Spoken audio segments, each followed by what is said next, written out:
Comes down the track, did Salman. 179 রানের টার্গেটে খেলতে নেমে ইনিংসের দ্বিতীয় বলেই উইকেট হারায় বাংলাদেশ। বাঁহাতি opener Tanzid Tamim golden duck, pacer Salman মির্জার উইকেট শিকার।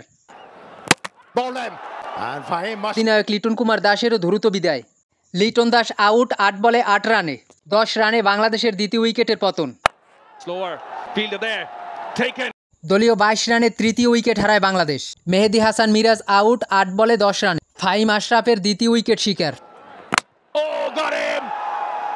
পঞ্চম ওভারে সালমান মির্জার জোড়া উইকেট শিকার। জাকির আলী অনিক 2 বলে 1 রান ও শেখ মাহাদি হাসান আউট 2 বলে 0 রানে।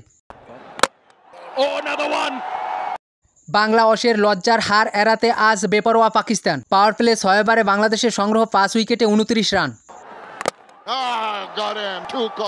শামীম হোসেনেরও দ্রুত বিদায়। শামীম হোসেন পাটোয়ারি আউট 5 বলে 5 রানে। 34 রানে 6 উইকেট হারিয়ে চরম ব্যাটিং বিপর্যয় বাংলাদেশ। ওপেনার মোহাম্মদ নাইম শেখ ইনিংস লম্বা করতে ব্যর্থ। নাইম শেখ আউট 17 বলে 10 রানে। দলীয় 41 রানে 7 উইকেট হারায় বাংলাদেশ। 10 ওভার শেষে বাংলাদেশের সংগ্রহ 7 উইকেটে 56 রান। দলীয় 65 রানে নাসুম আহমেদের বিদায় ও দলীয় 81 রানে নবম উইকেট তাসকিন আহমেদের বিদায়।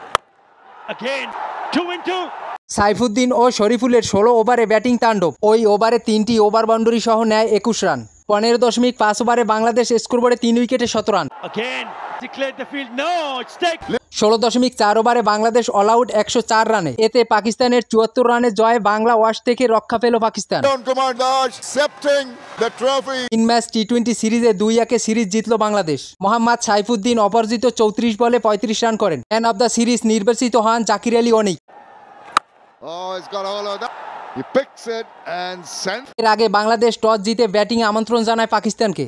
পাকিস্তানের 2 ওপেনার সাহেবজাদা ফরহান ও সাইম আইয়ুবের ব্যাটে দারুণ স্টার্ট পায় পাকিস্তান।